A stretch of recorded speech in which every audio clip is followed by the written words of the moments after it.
whale, and he is now our mascot of Whale Talk. So we wanted to make this because it's been a really long time. Whale Talk has been on hiatus, and now we're back. So this is a very Merry Whale Christmas, and welcome. Yay! First up on the list is a fancy fan fiction. Woo! It's been a really long time since we've done one of these, but we're gonna read a very special Christmas fan fiction today. It is a Ryden fan fiction, and it is called The 12 Rydens of Christmas by Watabi 12 on Arc of Our Own. Yeah. Gandalf will be joining us. He's just staring at the twinkling light. Yeah. And this is the first chapter. This is the first chapter of it called Wishes Can Come True. Wishes can come true. So we're just gonna start it off. We're not gonna read this whole thing because that's a lot. That's a lot. Yeah. So basically, Ryan is in math class with his teacher, Mr. Iero. Mr. Iero. And he is writing some shit on the board about A Christmas Carol by Charles Dickens. So maybe it's not math class, maybe it's English. Maybe it's English class. Also, he's utterly in love with Brendan Urie. As if this wasn't a surprise, because it is a Ryden fan fiction. Who to thunk it? So we're gonna just begin with Mr. Iero shouting at Mr. Ross. Okay. Ross! Mr. Iero shouts. The whole class turns to stare at Ryan as Brendan stands up straight. Can you stare at Brendan's ass on your own time, please? Eyes on the board. The whole class sniggers. And Mr. Iero quickly shuts everyone up. Ryan is a deep shade of red by the time Brendan moves past him to regain his seated position. He smiles at Ryan as he walks past. Ryan drops his eyes into his book, trying not to peep out at him. The bell rings and class is dismissed as usual. Patrick and Ryan head into...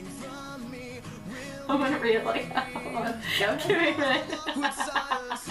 Okay. Patrick and Ryan head into the food hall where Pete, John, Spencer, and Spencer's girls are already eating. Spencer's girls? Yeah, with multiple girls. Yeah. Pete's face lights up like a Christmas tree when Patrick sits down next to him. They hold hands under the table despite the fact it's making it indefinitely more difficult for both of them to eat lunch. Patrick tells the others what just happened as Ryan is in the lunch line. They all laugh. And are still laughing.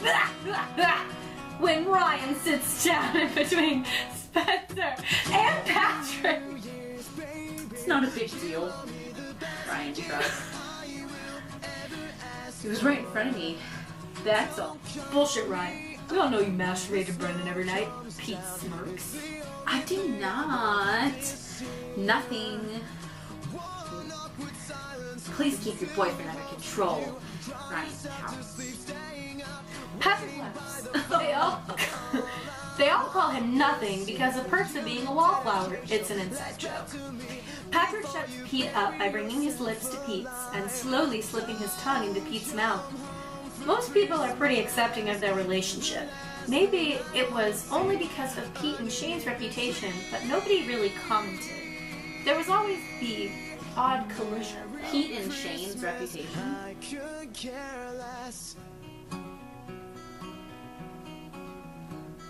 Okay. You two must really be hungry the way you're eating each other's faces, faggots. That's such an ugly word.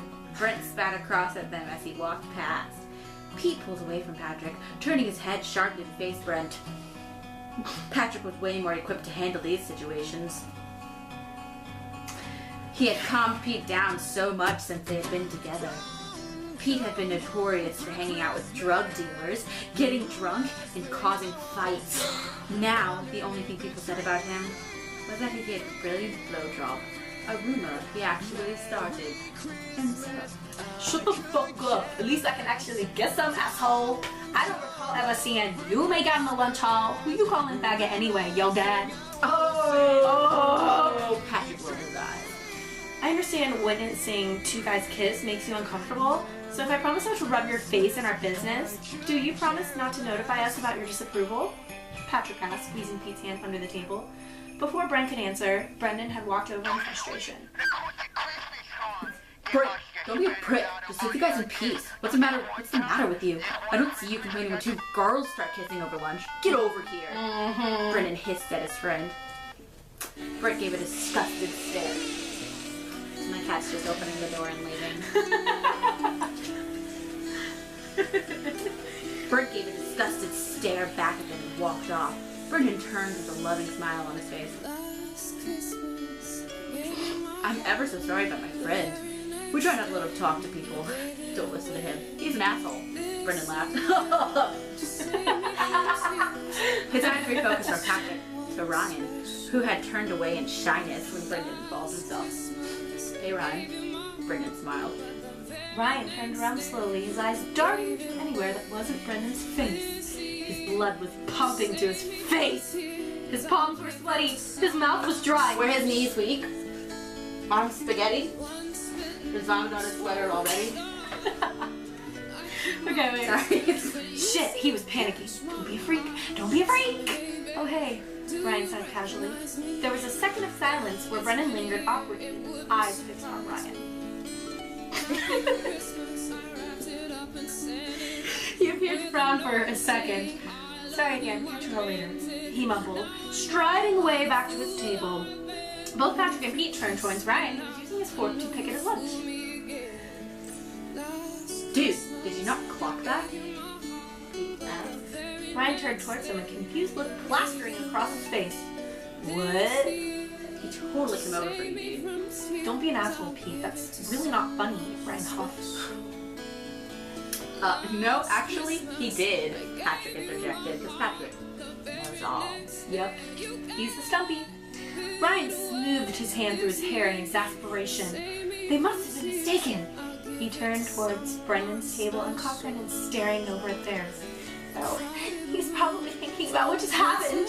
Ryan groaned to himself. Pete and Patrick were soon too caught up in each other again to care about Ryan. Spencer was caught up with girls, and John was caught up with being John. Didn't even remember John was there. Me neither. He said literally nothing this whole entire time. Yeah. Lunch was almost over when William and Travi materialized. They were joined at the hip, and William pulled Travi in towards him as they cut goodbye. Is everybody gay in this story? Like, I'm sorry, but who is William? William Beckett And Travi McCoy? Yeah. Is that a thing? Yeah. Travi went to sit on Brendan's table. On Brendan's table? They're too cool for Steve. Travi went to sit on Brendan's table and William on Ryan's.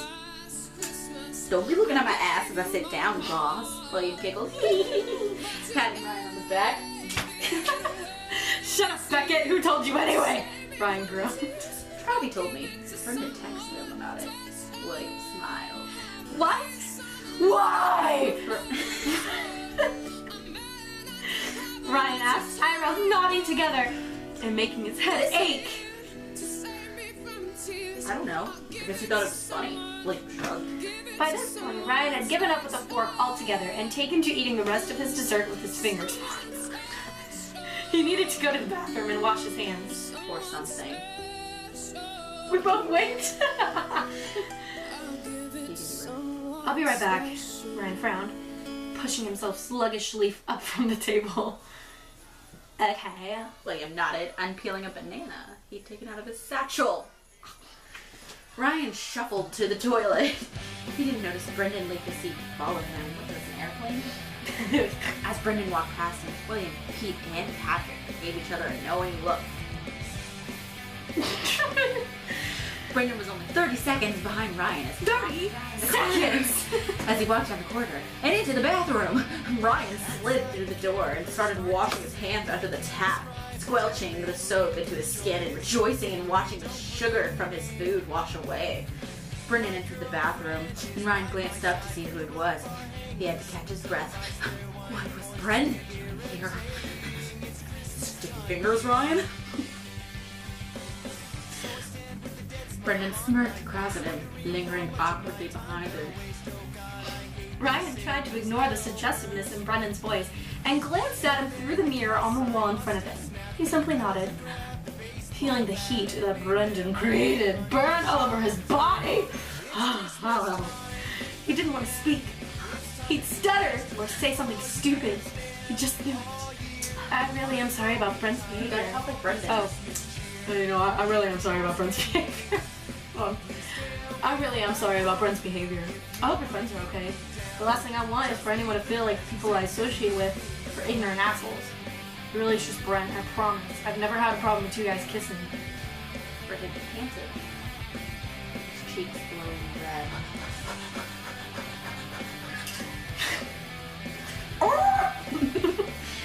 Ryan smiled as Brendan flapped about behind him. trying to create excuses for his friend and justify himself to Ryan. What? Brendan didn't give a shit about Ryan's thoughts. No, it's really fine, Ryan smiled, his eyes falling to his hands. How long have you been washing his hands for? They're pretty used to it. I'm glad you're not like that, though. You really don't need to justify yourself to me. Ryan shrugged, turning in Brendan's direction. Get out! Turning in Brendan's direction to grab some paper towels.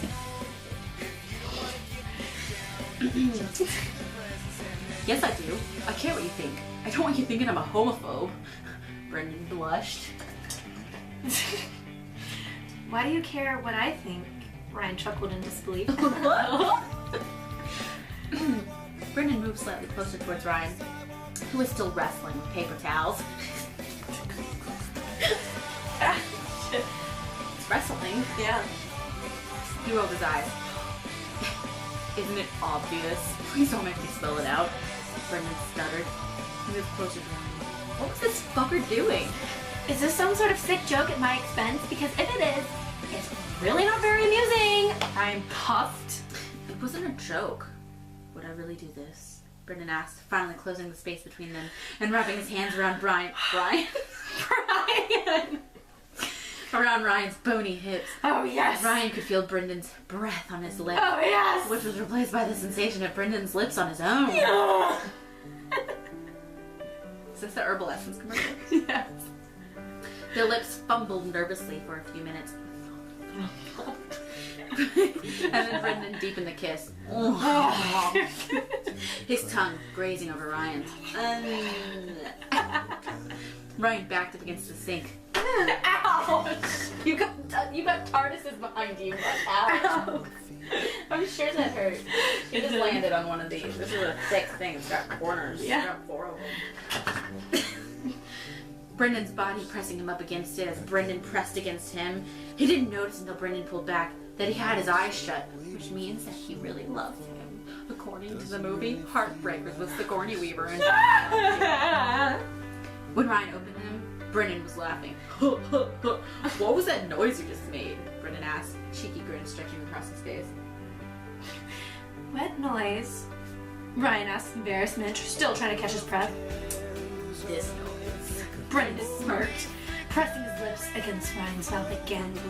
Ryan heard it that time. He was making this horrible moany noise that he hadn't even noticed he made. It's adorable.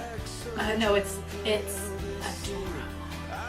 Brendan smiled, brushing Ryan's hair away. Brendan had never noticed how beautiful Ryan was. The way his dark eyes melted into you, the fashion in which his angelic, boyish features invited you to love him. They both heard voices outside the bathroom and Ryan hastily straightened up. Brendan quickly walked away and casually out of the door, leaving Ryan confused and dazed. Brendan nearly likes him. Christmas miracles exist after all. I just want to say, that is the only mention of Christmas in this entire story. Yeah, like the fuck. On the first day of Christmas, my true love gave I'm sorry. They talked about a Christmas carol. Fanfiction and a Ryden party. Oh, and Pete's face lit up like a Christmas tree, but that's about it. Yeah, pretty much. Yeah, nothing else is Christmas. Gandalf, what do you think of this scene? Gandalf is not amused. Yeah. This is the whale dance!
medley that me and Brittany just wrote. Woo!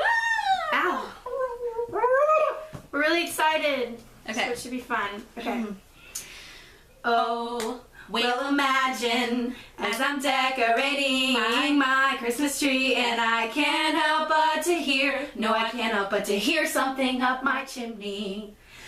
Could it really be Santa? Could it really be Santa coming to give me my Christmas present? No, that cannot be, because Santa Claus, he forgot all about me.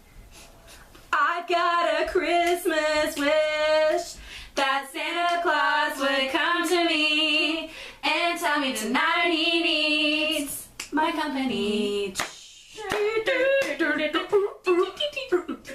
Oh, give me a gift, a gift. Give me presents this Christmas Eve. Just give me a gift, a gift. Wrap it up and make it neat. 'Cause a gift. What? 'Cause there's something for me underneath the Christmas tree.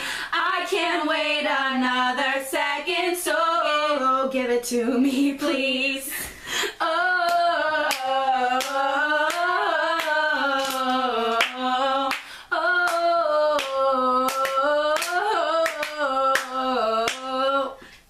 When the snow's falling down from the sky and the kids are tucked up tight, all is silent 'cause it is Christmas night.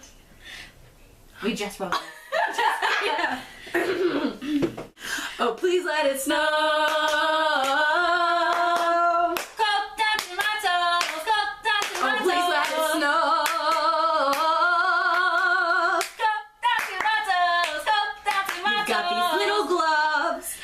Do nothing for you. You're gonna catch that pneumonia. You're having too much fun building a snowman, but you want some hot chocolate, so you go home. So here's a message to all of my Weldons. I wanna know what the holiday means to you. So tell me right now. And Merry Christmas, Merry Christmas. So we're gonna go. It's the end of our show, end of our show. So we're gonna go. End our show. Serious. Okay, bring it down, bring it down. Have yourself a whalish little Christmas. Let your oceans be full. From now on, your problems can be washed away.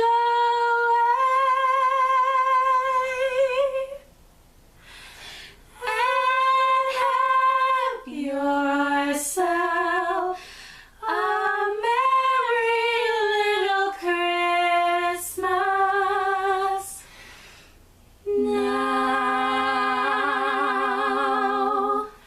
Merry Christmas!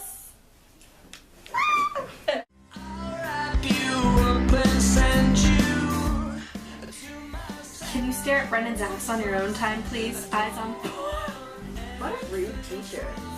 Don't what? The whole class. Wait a minute, I have to do that. Okay.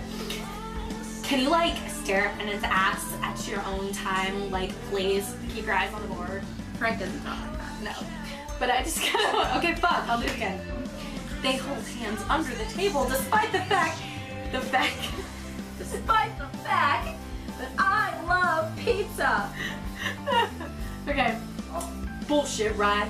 We all know you masturbate to Brendan every single night.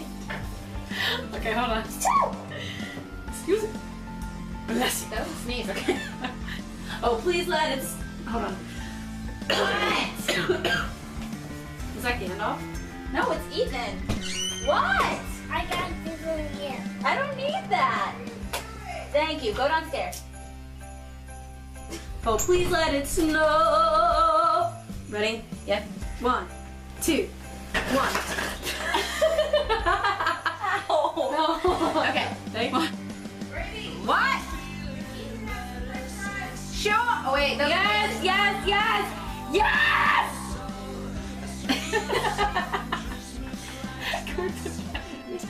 Yes. Yes. Okay. Everybody, Trav, you want to say? This is the whale dance. It'll be like fast. We'll put music too. Don't talk. Oh yeah.